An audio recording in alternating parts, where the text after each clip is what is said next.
So welcome back to the channel guys, this is Shivam Vajpayee. आज इस video में हम बात करेंगे कि 24 अगस्त 2023 तक एमपी पुलिस कांस्टेबल के एग्ज़ाम में क्या क्या आया है और कैसे क्या पेपर आ रहा है। साथ ही हम बात करेंगे कि आप कैसे मैथ्स रीजनिंग को मिलाकर केवल मैथ्स और रीजनिंग से जो है 65 प्लस मार्क्स प्राप्त कर सकते हैं। साथ ही ये भी बात करेंगे कि आगे जो एग्ज़ाम होने वाले हैं सितंबर में, खासकर जो एग्ज़ाम होने वाले हैं उस पेपर में क्या आ सकता है, पेपर में क्या कुछ हाल ही के दिनों में देखने को मिला है, या क्या कहना चाहिए 23, 24, 22 जो भी पेपर में आ रहा है, क्या कुछ पेपर का शेड्यूल है, उस चीज़ को हम यहाँ पर इस वीडियो में देख लेते हैं। तो चैनल पर नए हैं तो चैनल को सब्सक्राइब कर लीजिएगा, बेल आइकन को प्रेस कर लीजिएगा ताकि जब भी कोई नया इंपॉर्टेंट वीडियो आपके लिए अपडेट हो उसका नोटिफिकेशन आपको मिल सके। तो चलिए वीडियो को शुरू करते हैं बिना किसी टाइम खराबी के। तो मैथ्स में जो है हम देख लेते हैं, तो यहाँ पे आकृति से त्रिभुज और वर्ग गिनने के सवाल बिल्कुल लगातार पेपर में आ रहे हैं।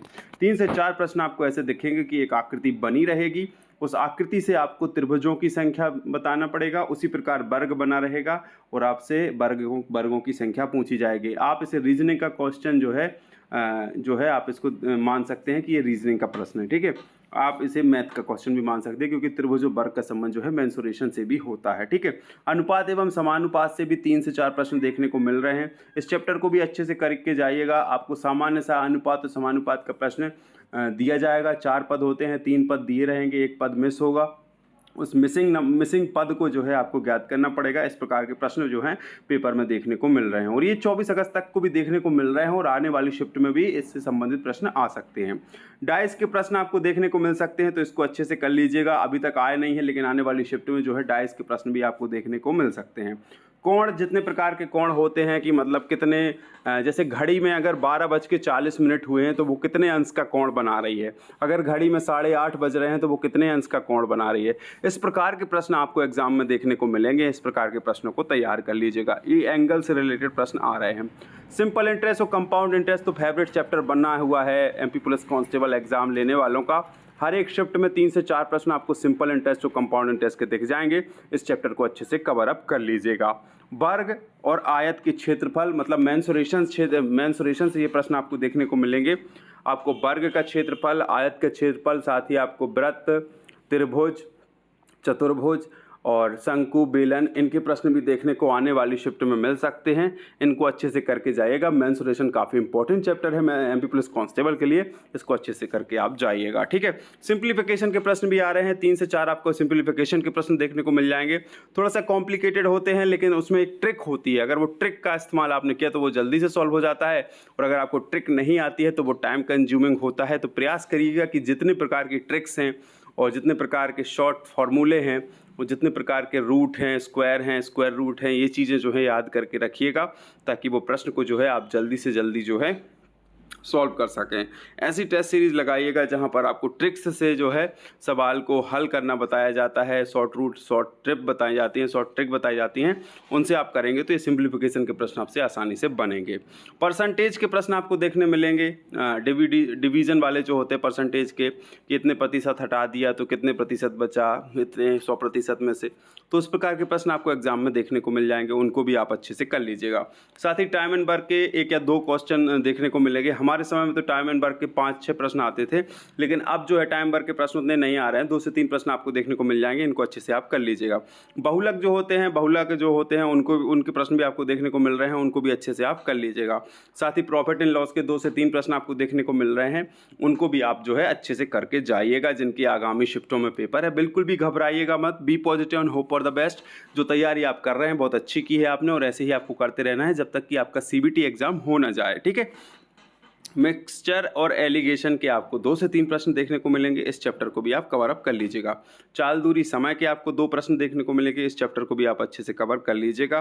साथ ही प्रायिकता का 1 या 2 प्रश्न देखने को मिल रहे हैं। उसी प्रकार से एलसीएम और एचसीएफ के भी 1 या 2 प्रश्न देखने को मिल रहा है। तो ये हो गया मैथ्स का पूरा सिलेबस जो अभी पूछा जा रहा है। हाल ही के दिनों में जो एग्जाम हुए हैं या आने वाली शिफ्ट में होने वाले हैं, तो इस सिलेबस को आप अच्छे से कवर अप कर लीजिएगा और देख लीजिएगा कि आपसे कुछ छूट तो नहीं रहा है इसमें। साथ ही हम बात कर लेते हैं अपनी रीजनिंग की। तो रीजनिंग में हमारा मिरर इमेज और वाटर इमेज जो है फेवरेट चैप्टर बना हुआ है। लगातार इससे प्रश्न पूछे जा रहे हैं हर एक शिफ्ट में।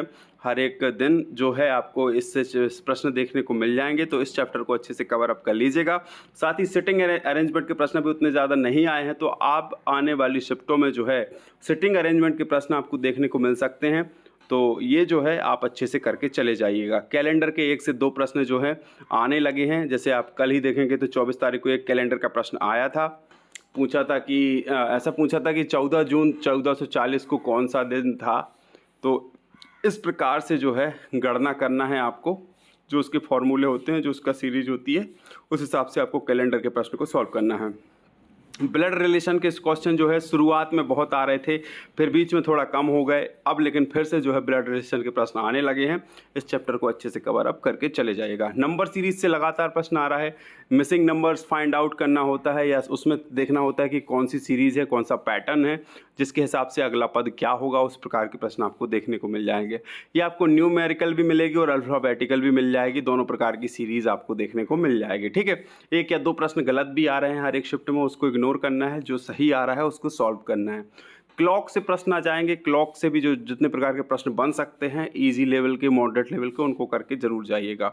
4 ऑप्शन में से विषम पद ज्ञात करने के प्रश्न आ रहे हैं, 2 से 3 प्रश्न आपको देखने को मिलेंगे हर एक शिफ्ट में, इसको भी अच्छे से कवर कर लीजिएगा। साथ ही नॉन वर्बल सीरीज से वर्बल रीजनिंग तो भर के आती है, साथ ही नॉन वर्बल सीरीज से आकृति के घुमाव के आधार पर अगली आकृति क्या होगी। जैसे एरो जो है घूम घूम के 3 आकृति दी रहेंगी, तो आपको अगली आकृति बताना है कि इस घुमाव के अनुसार या इस पैटर्न के अनुसार अगली आकृति क्या होगी, वो बताना होता है। तो उसको भी आप देख लीजिएगा, जो कि नॉन वर्बल सीरीज के तहत आता है, उसको भी आप करके जाइएगा। साथ ही कोडिंग डिकोडिंग के प्रश्न आपको देखने को मिलेंगे 3 से 4 आने वाली शिफ्ट में, उसको भी अच्छे से करके जाइएगा। साथ ही डिस्टेंस एंड डायरेक्शन के प्रश्न भी आपको देखने को मिलेंगे, तो उन सबको भी करके जाइएगा। साथ ही ये तो हमारा मैथ और रीजनिंग का सिलेबस हो गया है। हमने इसमें science, MP GK, current affair, static GK, polity, history, physics, chemistry, इसका सिलेबस कुछ नहीं लिखा है, क्योंकि ये सब मिला के 30 से 35 नंबर का आ रहा है और वो आपका इतना इम्पोर्टेंट नहीं है। अप्रॉक्सीमेटली 65 मार्क्स का कवर अप आपका मैथ और रीजनिंग से होता है, तो इसको करना ज़्यादा ज़रूरी है। साथ ही अगर आप पढ़ना ही चाहते हैं तो बायोलॉजी कवर कर लीजिएगा, उससे आपके 7 से 8 प्रश्न देखने को मिल रहे हैं। इन दोनों चैप्टर्स की वेटेज की बात अगर हम बात करें तो सबसे ज़्यादा साइंस का वेटेज होता है, और साइंस में जो बायोलॉजी है उसका ज़्यादा वेटेज होता है, तो वो आप कर सकते हैं करना चाहें तो। साथ ही उसके बाद MP GK के आपको 1 या 2 प्रश्न ही देखने को मिल रहे हैं, तो उसका ज़्यादा लोड नहीं लेना है। साथ ही आपको जो करंट अफेयर हैं और स्टैटिक GK के प्रश्न ऐसे हैं कि आप कितना भी पढ़ के जाएं, मुश्किल बामुश्किल ही आप उसको सही कर पाते हैं, तो वो तो आपको तुक्के लगाने के लिए ही हैं, आप उनमें तुक्के लगा सकते हैं, सही चला जाए तो अच्छी बात है। लेकिन मोस्ट ऑफ द स्कोर जहाँ से होना है आपका, जहाँ एक्यूरेसी पे अगर आपको काम करना है और जहाँ से आपका स्कोर बढ़ सकता है, तो वो हमारा मेनली होता है मैथ्स एंड रीजनिंग। जिसने ये अच्छे से बना लिया, फिर वहाँ से वो 10-12 नंबर भी अगर लेके आता है टोटल, तो उसका आराम से जो है 80 नंबर स्कोर हो जाएगा। 75-78 नंबर कहीं नहीं जा रहे हैं। तो मेरे प्यारे भाइयों और बहनों, अच्छे से तैयारी करो, मोटिवेट बने रहो, किसी भी प्रकार से नकारात्मकता अपने अंदर न लाओ। ये मत सोचो कि पहले पेपर ईजी आ रहा था अब कठिन आ रहा है, ये सब फालतू की बातें होती हैं। नॉर्मलाइजेशन एक ऐसा फैक्टर है कि सबको बराबर पे ला के रख देगा। साथ ही दुनिया भर की जो खबरें चल रही हैं न्यूज़पेपर में, उन पर भी ध्यान मत दो, अपने पेपर पर ध्यान दो, अपनी शिफ्ट पर ध्यान दो और अपनी पढ़ाई पर ध्यान दो।